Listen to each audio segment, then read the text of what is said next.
tujuannya adalah yang pertama, menampilkan data dan informasi tentunya. Lalu yang kedua adalah menggali data. Jadi kita menggali untuk mendapatkan sebuah informasi di dalam data. Lalu tujuan yang ketiga adalah menganalisis.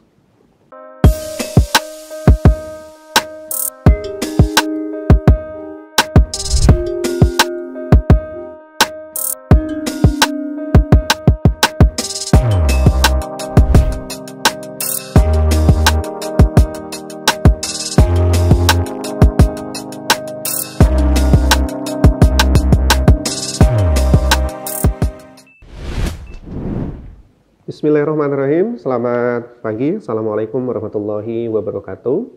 Selamat datang di kuliah YouTube channel Teknokrat. Pada hari ini kita akan membahas mengenai mata kuliah visualisasi data dengan materi pengantar visualisasi data. Nah, ada beberapa alasan mengapa kita perlu mempelajari ini. Yang pertama, hasil penelitian bahwa otak manusia mempunyai pengenalan lebih mudah melihat gambar hanya 13 detik. Ya. Artinya manusia lebih mudah memahami sebuah gambar ketimbang dia harus mengingat banyaknya tulisan. Selain itu, konten visual diproses 60.000 kali lebih cepat daripada yang lainnya. Nah, terbukti bahwa 90% informasi yang disimpan di dalam otak manusia berupa informasi visual, hasil yang dia lihat, maka kita melihat bioskop itu lebih ramai ketimbang di perpustakaan. Nah, kenapa? Karena di bioskop orang lebih suka melihat adanya video yang dikombinasi dengan gambar, yang dikombinasi dengan suara, ketimbang dia hanya membaca sebuah buku yang mungkin isinya tidak terlalu menarik. Nah, selain itu, orang mengingat 80% dari apa yang mereka lihat dan 20% dari yang mereka baca. Nah, orang dengan melihat sebuah gambar lebih cepat diingat ketimbang mereka harus mengingat sebuah tulisan yang ada di dalam sebuah paragraf. Dan kita tahu saat ini hampir semua data ditampilkan secara bentuk visual melalui proses visualisasi data yang efektif. Contohnya adalah infografis. Nah, infografis sendiri, kita banyak melihat infografis ada di koran, ada di majalah-majalah, di konten online, seperti artikel online, postingan di Instagram. Nah, mereka menampilkan sebuah informasi, misalkan adanya perkiraan cuaca, adanya data-data kemacetan, adanya data-data infeksi COVID. Nah, mereka tidak menampilkan itu dalam bentuk tulisan, namun sudah menampilkan dalam bentuk visual. Presentasi data dan informasi secara visual membutuhkan proses visualisasi yang efektif dan akurat. Nah, ada beberapa hal inilah yang menyebabkan mengapa kita perlu belajar visualisasi data. Nah, secara definisi, visualisasi data adalah sebuah proses merepresentasi data untuk menjadi bentuk visual. Nah, menurut Tableau, visualisasi data yaitu adalah membuat tampilan grafis dari sebuah data, mengubah kumpulan data menjadi hal yang lebih sederhana untuk ditampilkan. Nah, visualisasi data merupakan alat ampuh untuk melihat kumpulan-kumpulan data yang besar dan kompleks. Nah, visualisasi data digunakan untuk menampilkan data yang terstruktur dan menampilkan informasi yang tersembunyi di dalam sebuah data. Mungkin orang melihat data tidak tahu ya, sebenarnya di dalam data itu isinya apa, lalu informasi yang di dalam data itu apa yang bisa diambil daripada penggalian data. Nah, maka dengan visualisasi data, kita bisa melihat informasi yang ada di dalam sebuah data. Nah, tujuannya adalah yang pertama, menampilkan data dan informasi tentunya. Lalu yang kedua adalah menggali data. Jadi kita menggali untuk mendapatkan sebuah informasi di dalam data. Lalu tujuan yang ketiga adalah menganalisis. Nah, dari ketiga tujuan ini adalah bermanfaat untuk pengguna memahami pola atau tren atau hubungan yang tersembunyi di dalam data. Nah, ada beberapa perangkat lunak yang biasa atau bisa digunakan untuk memvisualisasi data. Yang pertama itu ada Tableau, yang kedua ada d3.js, yang ketiga ada Plotly, yang keempat ada Fusion Chart, yang kelima ada Find Report, yang keenam ada Kylens. Nah, tidak hanya 6 software ini, namun beberapa software yang sudah dijelaskan tadi adalah software-software yang memang banyak digunakan untuk memvisualisasi data. Contoh lain misalkan ada First Viewer, ada juga WK, ada RapidMiner, itu juga software-software untuk penggalian data dan visualisasi data. Nah, contoh visualisasi data, contohnya ini adalah data check-in berdasarkan kota. Nah, dengan adanya grafik ini adalah menampilkan visualisasi data dari data check-in berdasarkan kota. Ya. Dengan kita melihat sekali saja, maka kita tahu bahwa kota-kota yang memiliki proporsi pelajar lebih besar adalah ada kota Beijing, ada Guangzhou, dan Shanghai. Nah, dengan sekali melihat kita tahu bahwa 3 kota ini memiliki proporsi pelajar yang terbesar. Contoh lain adalah peta dana anggaran federal. Nah, dana peta ini menampilkan adanya sumber dan jumlah dana yang terlihat jelas gitu ya, tanpa perlu kita membaca. Dengan sekali melihat dari tampilan visualnya kita tahu bahwa ini adalah sumber dan jumlah dana yang bisa dipahami secara mudah. Nah, mengapa visualisasi data menjadi sesuatu hal yang penting? Yang pertama adalah mencari informasi dari sebuah data yang banyak. Itu tidaklah mudah, ya. Tetapi dengan adanya bagan dan grafik dapat mempermudah pencarian informasi dengan cepat dan tepat. Nah, otak kita dapat mengingat gambar jutaan kali lebih cepat daripada kata-kata ataupun kalimat atau paragraf. Nah, oleh karena itu dengan visualisasi data dapat membantu kita dalam mengingat dan mencerna adanya informasi. Ya. Nah, kenapa ini penting? Karena memungkinkan banyak memahami data dengan lebih cepat dan meningkatkan daya ingat manusia. Nah, ada banyak jenis visualisasi data dalam bentuk grafik. Di sini ada 14 yang saya tampilkan, tapi tidak saya sebutkan satu persatu, silakan Anda bisa baca. Di situ ada kolom chart, ada bar graph, dan macam-macam. Nah, ini adalah contoh visualisasi data dengan bentuk grafik.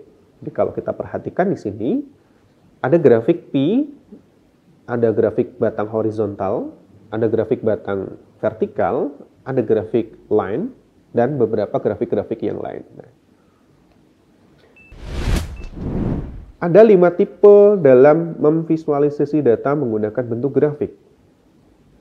Menurut Klipfolio, yang pertama ada tipe temporal, yang kedua ada hierarki, yang ketiga ada network, yang keempat multidimensi, dan yang kelima adalah geospasial. Nah, tipe temporal, kalau kita melihat dari pola hubungan seperti ini, tipe ini cocok digunakan untuk data yang berbentuk linear atau dia setara, gitu ya.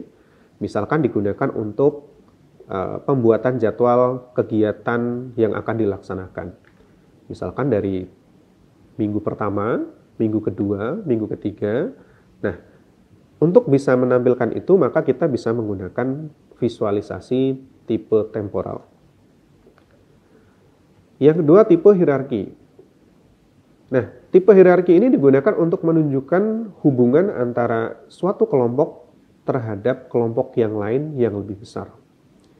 Nah, tipe ini cocok untuk menunjukkan munculnya ada data-data baru yang berasal dari suatu penyebab. Nah, contohnya tipe hierarki ini banyak digunakan untuk menampilkan dari data-data dan akarnya, seperti diagram pohon. Yang ketiga adalah tipe network, ya.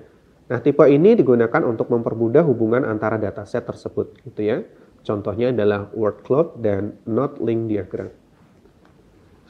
Yang keempat, itu ada tipe multidimensi. Nah, tipe multidimensi ini cocok untuk data yang memiliki banyak variabel atau banyak dimensi. Nah, di tipe ini akan lebih menarik dan mudah dipahami karena menggunakan beberapa kombinasi warna. Nah, contohnya adalah grafik batang, histogram, grafik pi, dan stacked bar. Yang terakhir adalah geospasial. Nah, tipe geospasial ini merupakan wujud nyata dari suatu benda atau ruangan yang memiliki data. Nah, tipe ini cocok untuk menunjukkan penetrasi di suatu wilayah misalkan, atau peta pertumbuhan bisnis, peta pertumbuhan penduduk, dan lain-lain. Nah, contohnya dari visualisasi ini adalah heat map dan kartograf. Nah, dari apa yang sudah saya sampaikan tadi, maka dapat disimpulkan bahwa visualisasi data merupakan teknik merepresentasi data, penggalian data yang bertujuan agar mudah dilihat dan dipahami oleh pengguna, serta melihat adanya informasi di dalam sebuah data. Demikian yang dapat saya sampaikan. Terima kasih atas perhatiannya. Mudah-mudahan ini bermanfaat. Dan saya akhiri. Wabillahi taufiq wal hidayah. Wassalamualaikum warahmatullahi wabarakatuh. Terima kasih sudah menyaksikan video pembelajaran ini. Jangan lupa like, komen dan subscribe, serta nyalakan tanda loncengnya agar kalian tidak ketinggalan informasi update lainnya.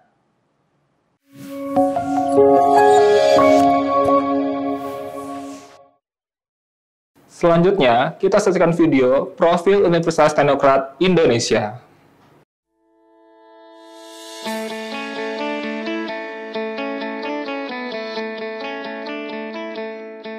Lampung, the Treasures of Sumatra, is a province that becomes the gateway to the Sumatra Island.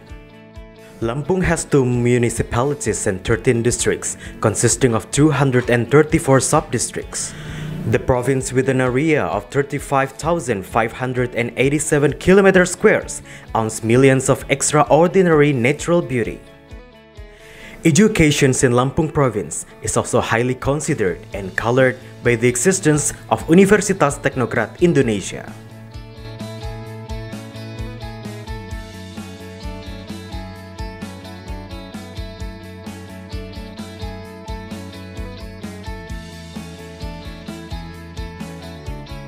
Universitas Teknokrat Indonesia has 3 faculties and 12 study programs.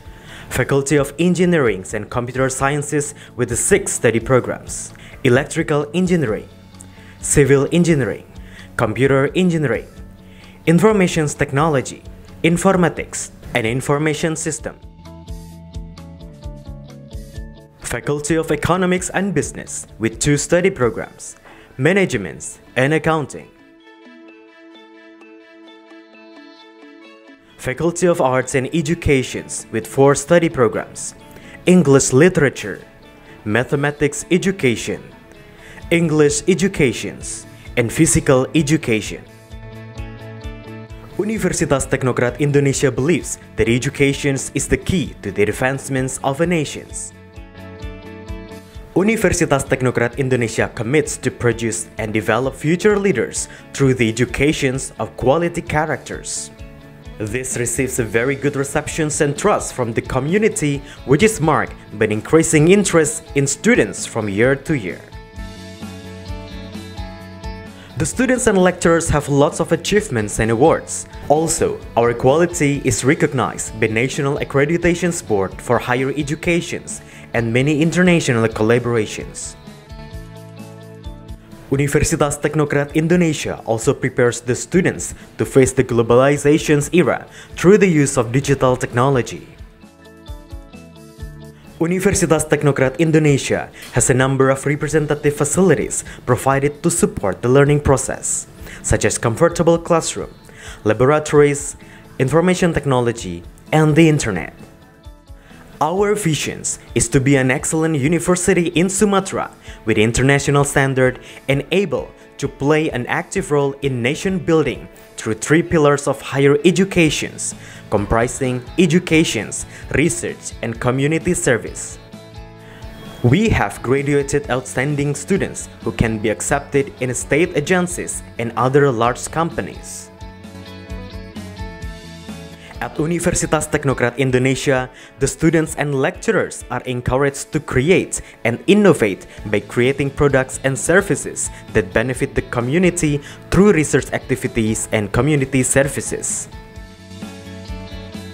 In an effort to achieve its visions and missions, the academics of Universitas Teknokrat Indonesia are guided by the organizational culture values of discipline, quality, creative, and innovative. To support the quality of learning processes, we have very complete and sophisticated facilities, including digital-based smart classroom, hotspot in campus area, sport facilities, auditorium, and students' hall. Come and be a part of us, the Campus of Champion, Universitas Teknokrat Indonesia.